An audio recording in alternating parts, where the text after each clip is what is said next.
What's up, everybody? This is the White Chocolate Podcast. For people that are asking why it's white chocolate, I swear I'm not a racist or any weird connotation. Because people ask, why it's white chocolate. It's white chocolate because if you look up HammerTime or anything close to my name on YouTube, you're not going to find it. But if you type in white chocolate, that's, something that people don't use often.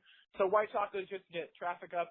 And the reason that I am posting these podcasts and videos is because I go to school and don't have a ton of kids to talk about sports with. Plus, this is something I want to do for a career someday, and so that's why I'm doing this. Today we have I'm on the phone today with his name is Seth Johnson. He is a senior technical developer at Nike, I believe, right? Is that it? Correct. Your official Yep. job title? Yep. He actually happens to be my uncle, which is pretty sweet.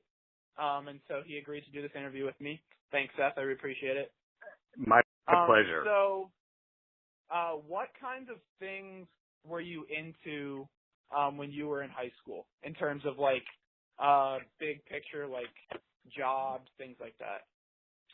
Oh man, that's a great question. I I was sort of all over the map in high school. Yeah. I knew I wanted to do something in design. But I really liked math, believe it or not. Really? And yeah, I loved it. And so I thought, well, maybe I wanted to be like a mathematician or an engineer or something. And so yeah, I explored both sides, but in the end I skewed much more heavily towards design. Okay, what was your favorite math class? Because I absolutely despise anything with numbers, except for geometry, because geometry was just logic. I didn't even think that was a math class. But what was your favorite math class? Yeah, it was geometry and algebra. Those were the two that I loved. Both of them. I loved them. Yeah. Well, because it seems to me that most people are usually one or the other, so it's interesting that you're a little bit of both. Yeah, I like both, and I don't know why. I think they're great. Does math in any way play into your everyday job? Yes, I know, and in high school you hear all the time from your teachers and your parents and everybody, oh, well, you're going to use this one day, and I thought, yeah, right, whatever. But I use math every single day. I guess instead of talking about sports, we're just talking about math, right? I mean, educating people. That's right. No, but seriously, I use math every single day because of the nature of my job. Do you want to explain what your job is? Because I feel like senior technical developer is such an amazing job title that doesn't make any sense to me. It just sounds makes really zero cool. sense. No, yeah. it makes no sense unless you're in right here inside the berm at Nike. It really makes zero sense, my title. So what it means is I'm on the apparel side, not the footwear side.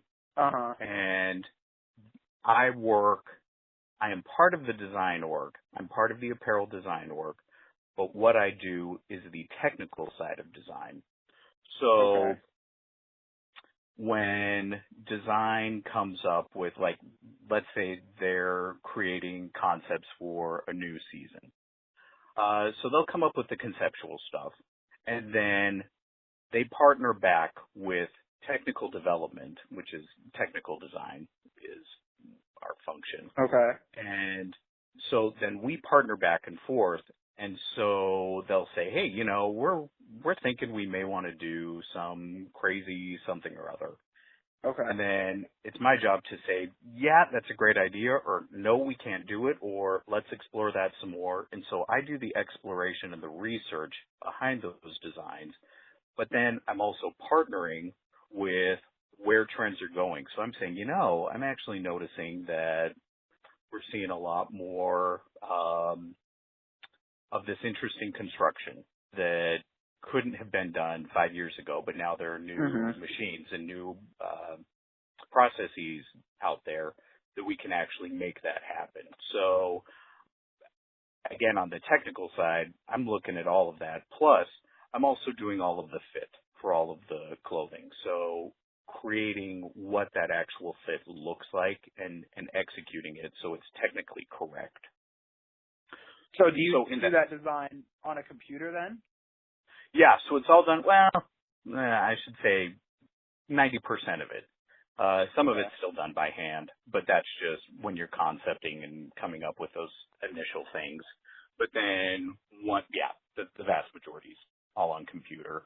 But all of that, there's a lot of math involved, especially when you're working with fit and when you're working with patterns. And patterns, not like design patterns, but the cut and sew patterns for the clothing, how it's actually made. Okay.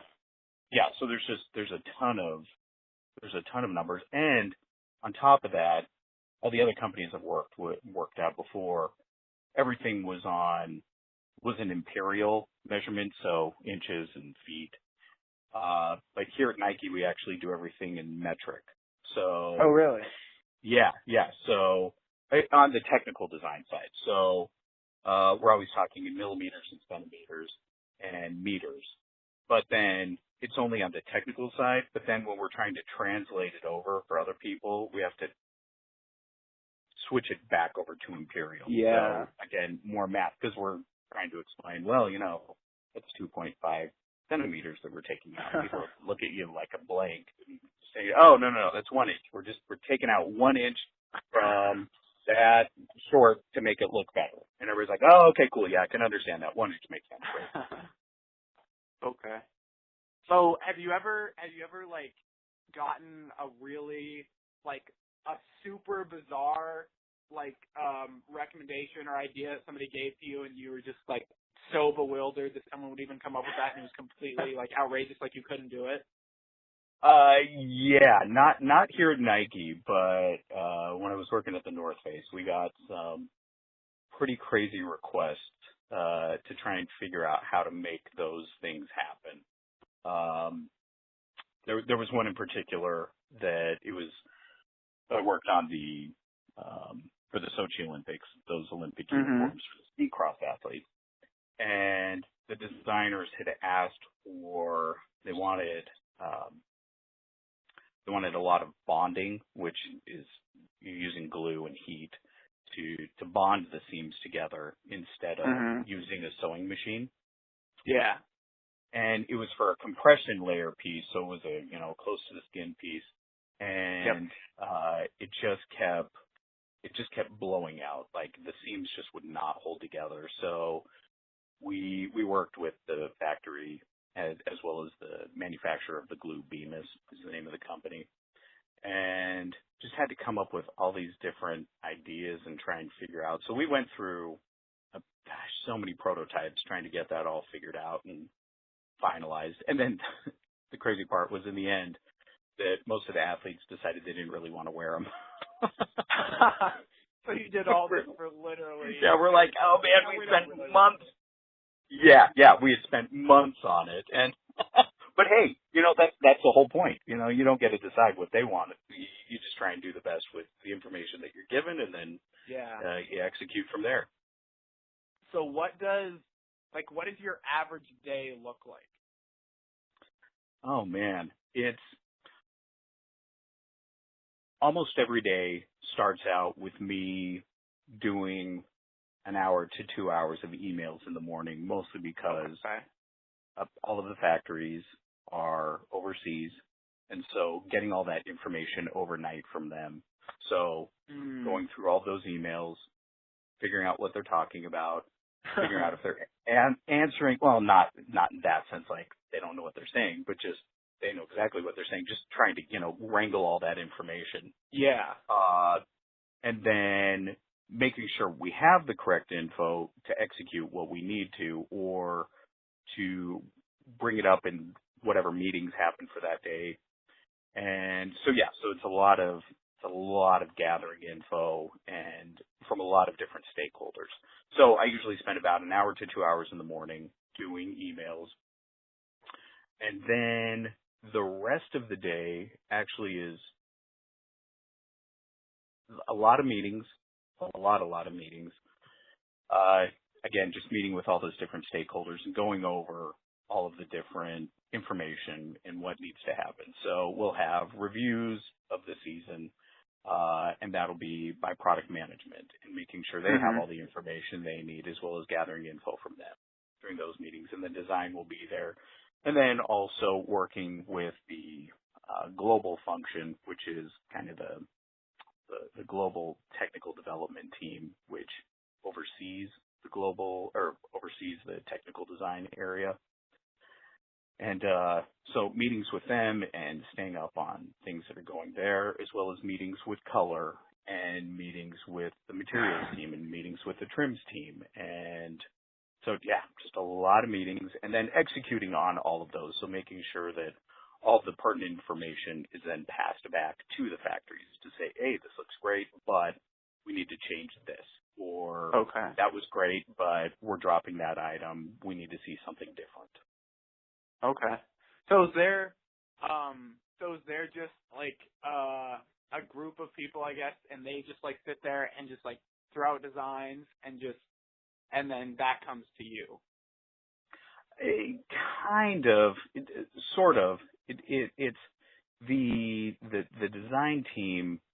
They sit with each category. So I'm with Nike SB, and so we have product management, and they're the ones who are figuring out what that assortment for the season sort of needs to look like, not in terms of the actual style of it, but hey, we're going to need this many fleece pieces and this many pants and this many shorts and this many T-shirts. And then design will go from there, and they'll say, oh, okay, I think we're going to want things to start looking more like this because that's where the trend is going. And then the graphics team says, yeah, graphics are really going this way. We're going to start designing stuff like this. And then I come in, we all sit and talk about those designs and figure it out. So it's not so much that they're just throwing information at me and then I execute it. It's more that we're agreeing as a group on what needs to happen to move forward. So there's a lot of compromise and negotiation. Okay. So I guess that makes sense. How did you end up at Nike? Like, what was the whole career path that took you from whatever you wanted to do in college to where you are now? That's a great question. The path was actually kind of convoluted. I had started out as a clothing designer, as a fashion designer, and right after college moved to New York, was working at Kenneth Cole as a designer, and then realized that I needed more education if I wanted to move forward in my career. So I decided to go back to school, and I started a master's in art. And because that was the path that I wanted to take to move forward with my career. But then in the meantime, I really got super involved in business. I took some business classes during grad school, and I just thought, wow, that's really cool. Yeah, I loved the business side. Thought it was so neat. And so I ended up switching my master's from art and design over to finance. And so, which is a complete change, but really set me up well for what I do now. So then, anyway, finished grad school, and then actually moved back into design. Was still doing apparel design. I was doing women's wear and then children's wear. And then I got a call from the North Face one day. They said, hey, we're really interested in your skills and abilities, but we're more interested in the technical design side of what you bring to the table and that pattern making. And I said, oh, okay, well, let's talk. So we talked, and it ended up being a great fit, and I was there for 4 years and really liked it. And during that time that I was at North Face, actually got a call from Nike, and they said, hey, we have this opportunity at Nike SB. Again, it would be in technical design and product development, and it would be leading that for Nike SB. It's a small category, but it has a lot of growth potential. And so we talked, and I flew up here and ended up getting the job, and I've been here a year and a half, and it's been great. So I guess the whole story is, to answer your question, I don't know if there was necessarily just one path that I said, okay, I'm doing this, and then I'm doing this, and then I'm doing this to get here. But it was kind of letting the universe unfold how it was going to unfold to then get to this spot. But I knew I wanted to be at Nike.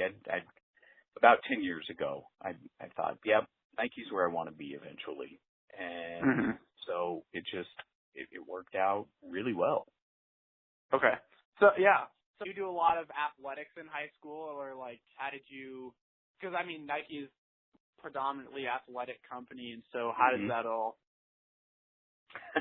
How does that all work out? Yeah. Yeah. I played a lot of soccer. Soccer really? was what I loved in high school. Yeah. I loved soccer. So played soccer. And then actually in college, I mean, I didn't play collegiate soccer, just did intramural. So I did intramural soccer, and some rugby. And, yeah, I've always liked sports. They're great. It's such, and what I like about the fit with Nike is that sports is so inherent in the culture here.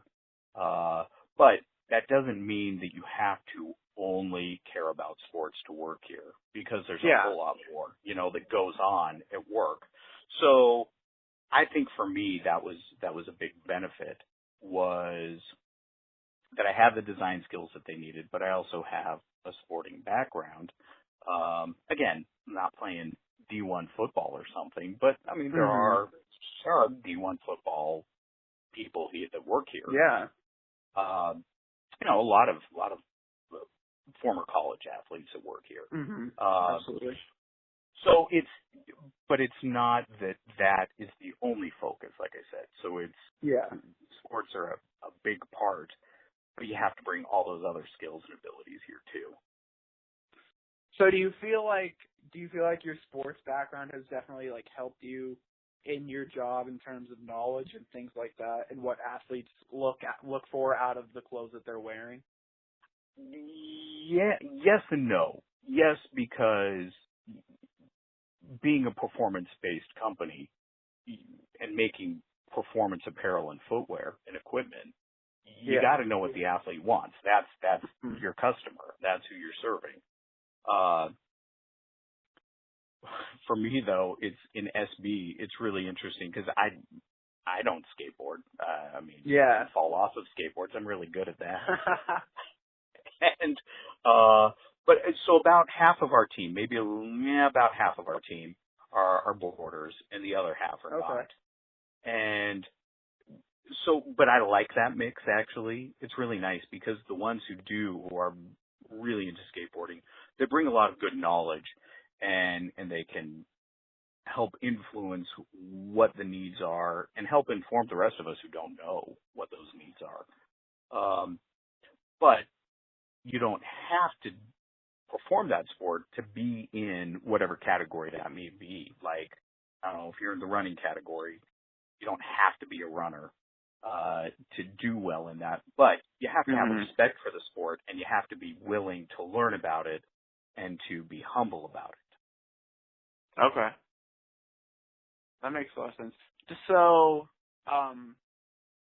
every time, like, I feel like Beaverton, Oregon is just like almost this place that doesn't actually exist because nobody's actually been there. But there's all these like majestic pictures of it and all these like beautiful buildings. So is the campus all that it's made up to be, these beautiful pictures and things? Campus is pretty impressive. I'm not gonna lie. It is very impressive. And it's not just, there's world headquarters here in Beaverton, and then there is the North America headquarters, which is just down the street from WHQ. It's technically part of WHQ. And then you have Evergreen, which is over in Hillsboro, the next town over from Beaverton. and then with the Evergreen campus, and then you have the clubhouse, which is where golf is located, and they're in Beaverton as well, but they're a little ways away from campus. So when people think of just WHQ, they only think of here, right? Yeah. Just inside the berm, but there's a whole lot more to campus than that. But the actual campus, the pictures that you see most of the time with the lake and all the cool buildings, yes, it's very impressive, and it's funny because I'll find myself walking around sometimes and going to a meeting in another building, and it'll hit me partway through. I'm like, oh wow, yeah, I'm here on campus. This is pretty cool.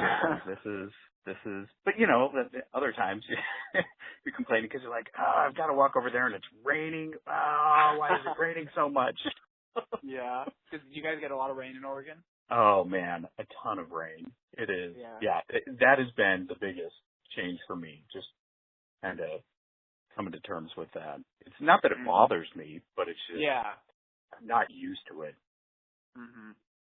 Well, so I would think because Nike is such a high key, high class, especially like world headquarters, I'm assuming is it like locked down pretty tight? Like, do you have to like go through security to get in?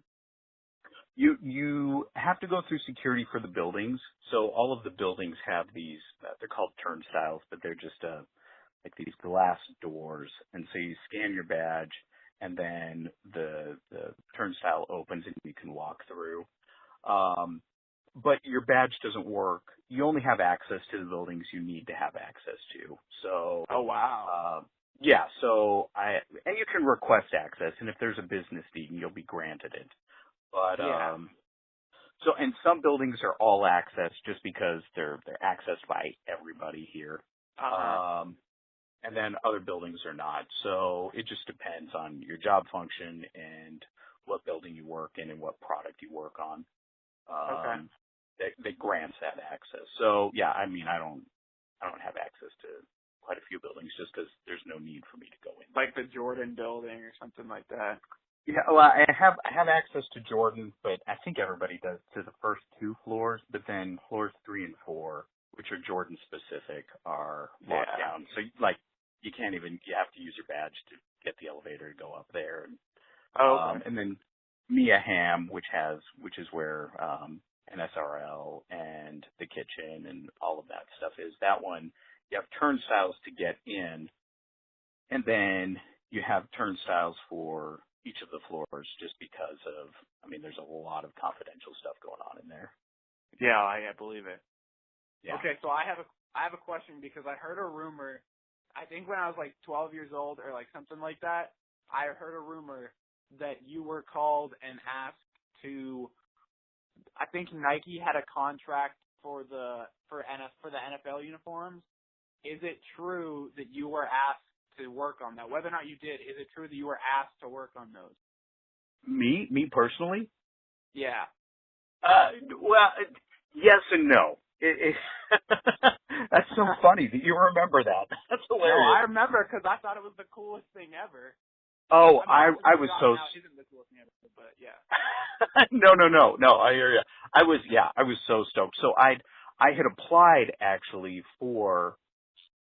It was it was a role. It was a technical design role for NFL jersey or for NFL. So it wasn't just jerseys. It was all uniforms. And so I'd applied, got a call from the recruiter, and she said, "Hey, so this role, they actually it shifted, and it's the NFL category is going through some changes. So this position is no longer available, but it would be doing something similar in the innovation category.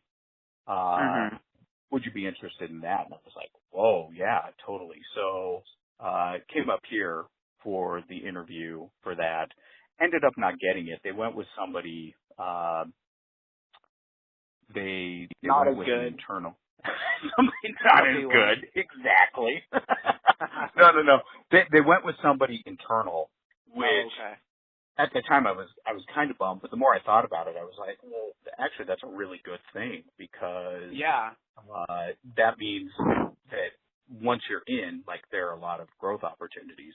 No, So, but it was, yes, there was that call for that originally, but then it morphed. And actually what I interviewed for was, to just do Olympic specific. So all the different categories that they have for the Olympics, to do the stuff that they do there in innovation for the Olympics. Okay. And when you were working for the Olympics, you did that at North Face, right? Correct. Okay. So what is I don't know how much time you have. Just got a couple questions here. Yeah, you're fine. What is the coolest place that you've been to? Because, I mean, Nike is obviously, like you said, a global company. So, and I know that you travel a lot because I text you and you're in China or whatever. So what is the coolest place that you've ever been? Oh, man. Coolest place. I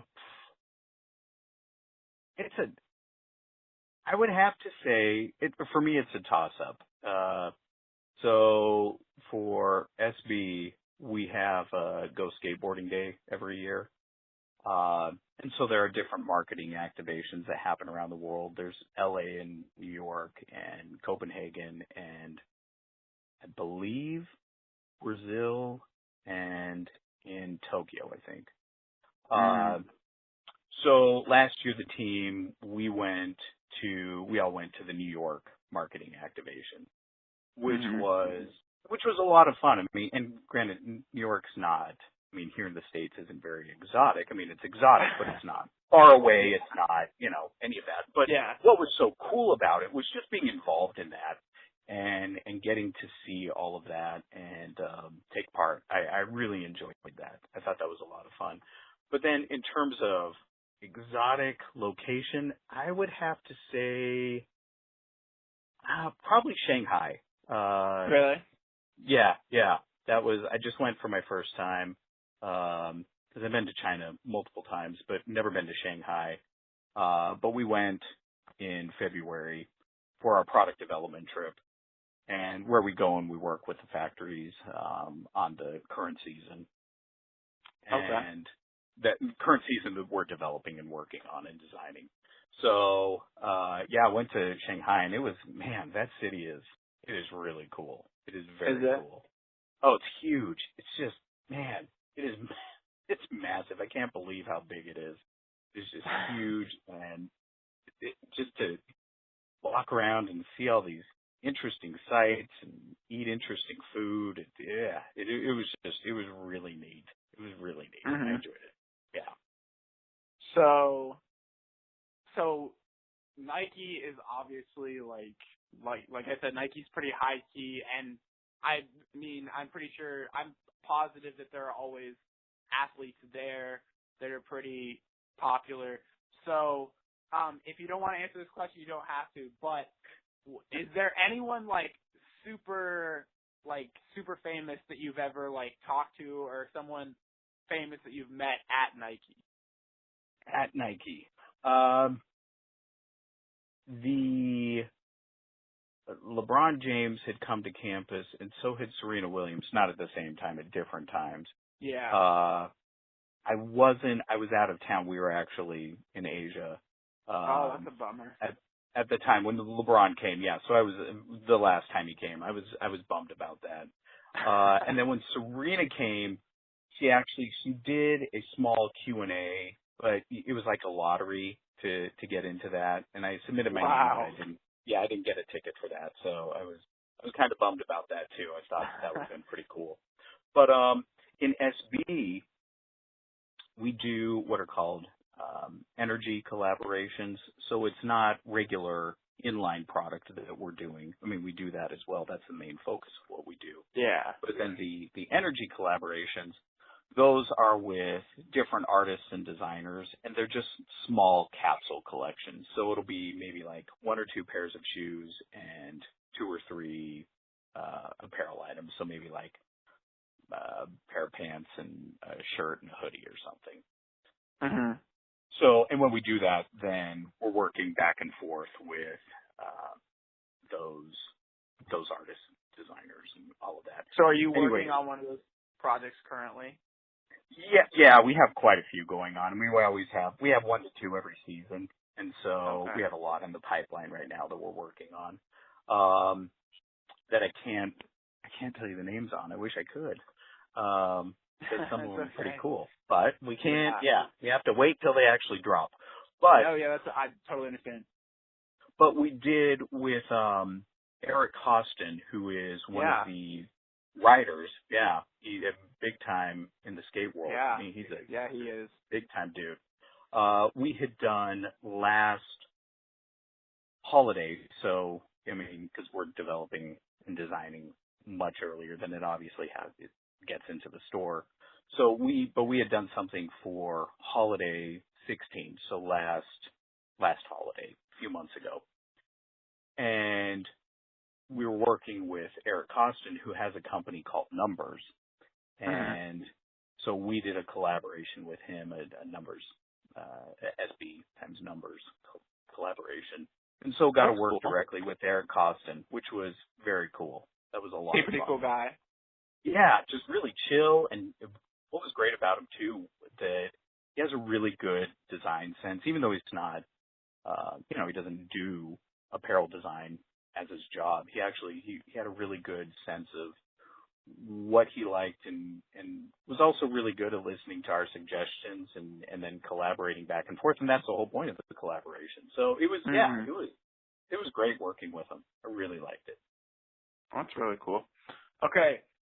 We're going to play a game here. So I sent you a list of questions. This is not one of the things I sent you because this is, I couldn't let you because then you would have cheated. Okay, we're gonna play a game. We're gonna play a game called Does He Work for Nike? So I have a list of names here, and they're all people that are involved in sports. Some of them work for Nike and some of them don't. And I'm gonna ask you, and you're gonna tell me whether or not you've heard of these people and if they work for Nike or not. All right? Okay, I like this.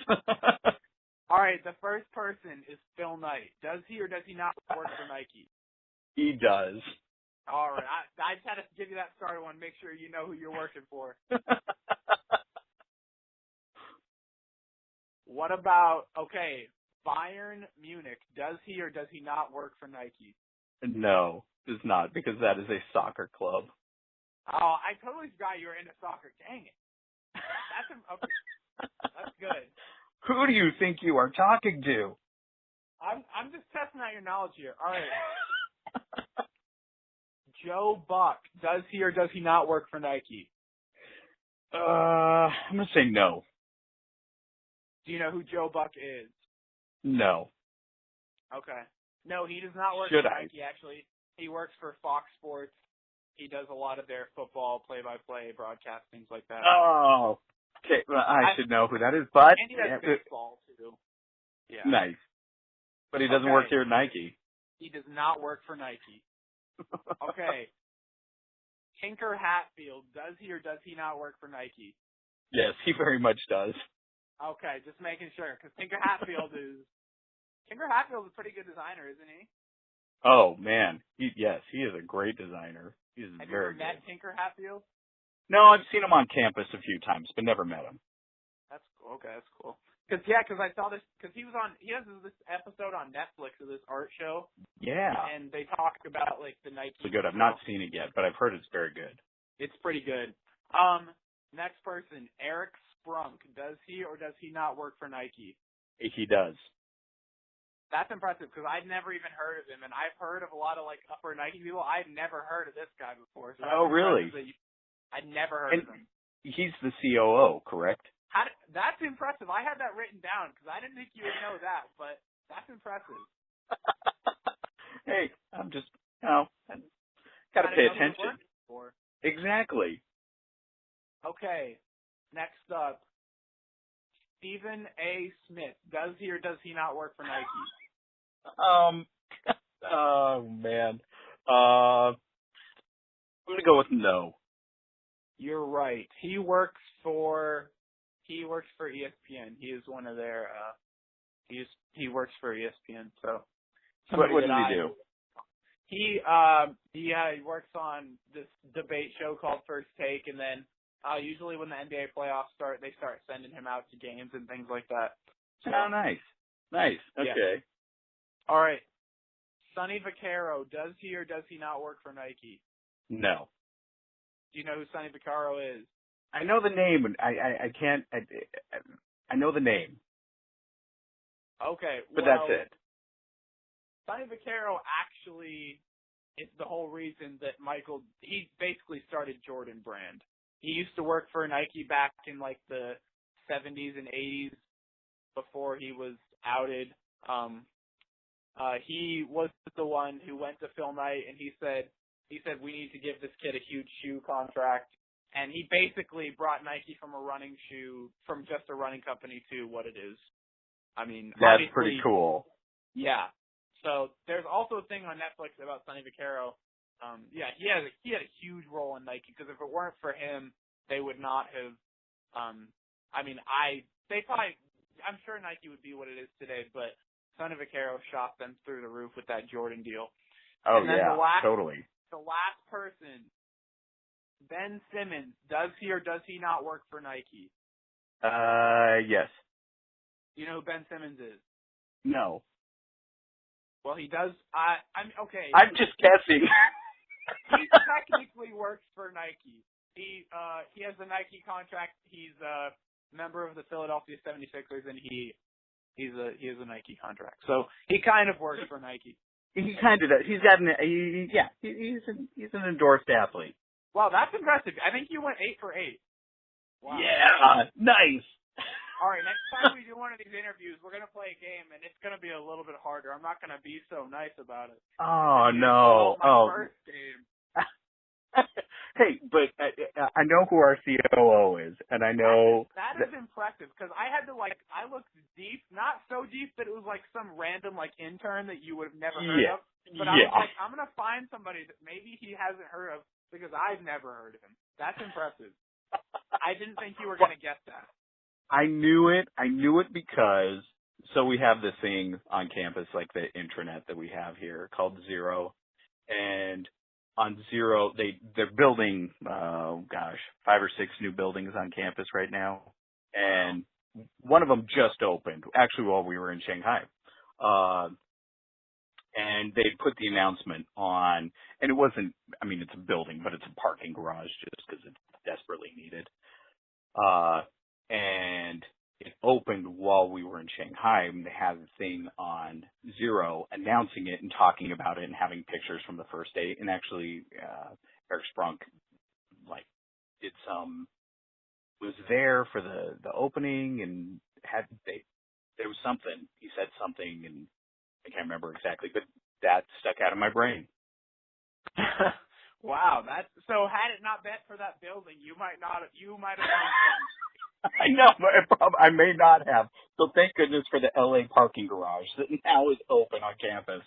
Oh my! Thank goodness for the parking garage. Otherwise, Seth would have gone 7 for 8, not perfect. Oh man. Okay, so yeah, the next time. Well, okay. Now I know. I'm gonna have to do a little more research and prep work. You're just gonna have to do research on everything because you have no idea what kind of game we'll play next. Yeah. Oh man, it could be anything. It really could. Oh, it could Brett. be what color socks am I wearing right now, and you don't know it. How would I know that? You just guess. Well, but most of the time I just end up wearing white Nike socks because they're super comfortable and you just wear them with anything. So usually that's the color socks I'm wearing. Unless I'm wearing dress socks, then if I'm wearing dress socks, it's something super exotic. So. Okay. So, yeah. Okay. That makes sense. That works. Yeah. So the last thing I wanted to ask, because before we go, is, do you? I've talked to you and you said that you don't have that many different pairs of shoes, but is there one pair of shoes that you've seen while working at Nike and you're just either I need to get me a pair of those or you have a pair of those? Oh yeah, no. There's this pair of Blazers that Nike Lab did. Nike Lab. Yeah. Oh, my.